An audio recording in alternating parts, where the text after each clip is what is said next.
Zia charitable trust দুর্নীতি মামলায় সাজা বাতিল করে বিএনপি চেয়ারপারসন বেগম খালেদা জিয়াকে খালাস দিয়েছেন হাইকোর্ট। বিচারপতি এ.কে.এম. আসাদুজ্জামান ও বিচারপতি সৈয়দ এনায়েত হোসেনের দ্বৈত বেঞ্চ আপিল মঞ্জুর করে সব আসামিকে খালাস দেন।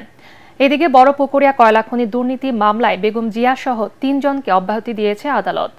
ঢাকার বিশেষ জজ আদালত ৩-এর বিচারক আবু তাহের মামলার অভিযোগপত্র থেকে তাদের অব্যাহতি দেন। তবে মামলার অন্যান্য আসামিদের বিরুদ্ধে বিচারিক প্রক্রিয়া চলবে। আরও জানাচ্ছেন হুমায়ুন চিশতি। বসুন্ধরা ডায়াপেন্ট এখন আরো উন্নত। এই হট এয়ার থ্রো টপশিট দ্রুত শোষণ করে সোনামণিকে দেয় কোমল অনুভূতি। 2018 সালে জিয়া চ্যারিটেবল ট্রাস্ট দুর্নীতি মামলায় বিএনপি চেয়ারপারসন বেগম খালেদা জিয়াকে 10 লাখ টাকা জরিমানা ও 7 বছর কারাদণ্ড দেয় বিচারিক আদালত। মামলায় অভিযোগ আনা হয় বেগম জিয়া ক্ষমতার অপব্যবহার করে ট্রাস্টের টাকা আত্মসাৎ করেছেন। তখন রায়ের বিরুদ্ধে হাইকোর্টে আপিল করলেও 6 বছর পর শুনানির উদ্যোগ নেন খালেদা জিয়ার আইনজীবীরা। 5 আগস্ট শেখ হাসিনা সরকারের পতনের পরদিন দুর্নীতির 2 মামলায় খালেদা জিয়ার দণ্ড মওকুফ করেন রাষ্ট্রপতি। তবে আইনি লড়াইয়ে খালেদা জিয়াকে মুক্ত করার সিদ্ধান্ত নেন তার আইনজীবীরা।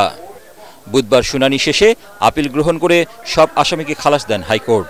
কোনো এভিডেন্স নাই, এর অর্থই হলো এই মামলাটি রাজনৈতিক উদ্দেশ্য প্রণোদিতভাবে করেছেন। আপিল মঞ্জুর, আসামি খালাস।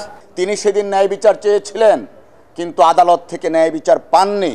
যারা তার উপরে অবিচার করেছেন তারা কিন্তু এখন আর দেশেই নেই।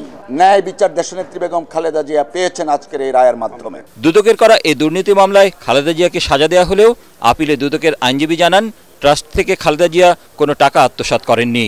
অভিযোগ সঠিক ছিল না। চ্যারিটেবল ট্রাস্টে অ্যাকচুয়ালি কোনো উৎস নাও থাকতে পারে। এই জন্যে যেটা অ্যালিগেশন যে কোনো উৎস পাওয়া যায় নাই, এটা আসলে এটা একটা ভেগ অ্যালিগেশন। নিম্ন কোর্ট একভাবে বিবেচনা করেছে, অনারেবল কোর্ট সেখানে ডিফেক্ট পেয়েছে, যে জন্য এটা সেটা সাইড করে অ্যালাউ করে দিয়েছে। এদিকে দিনাজপুরের বড়পুকুরিয়া কয়লাখনি দুর্নীতি মামলায় খালেদা জিয়া সহ 3 জনকে অব্যাহতি দিয়েছে ঢাকার বিশেষ জজ আদালত। অন্যান্যরা হলেন সাবেক 2 মন্ত্রী ডক্টর খন্দকার মোশাররফ হোসেন ও অবসরপ্রাপ্ত air vice marshal Altaf Hossain Chowdhury. তবে সাবেক ভারপ্রাপ্ত জ্বালানি সচিব নজরুল ইসলাম, পেট্রোবাংলার সাবেক পরিচালক মইনুল আহসান সহ 4 জনের বিরুদ্ধে অভিযোগ গঠন করেন আদালত।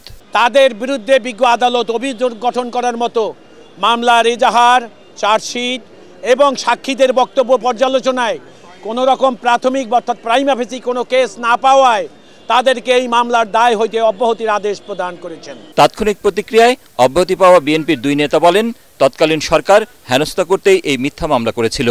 বিগত সরকার ক্ষমতায় টিকে থাকার জন্য, গায়ের জোরে ক্ষমতায় টিকে থাকার জন্য এইভাবে দেশের মানুষকে মামলা, মিথ্যা মামলা, বানোয়াট মামলা দিয়ে হয়রানি করেছে।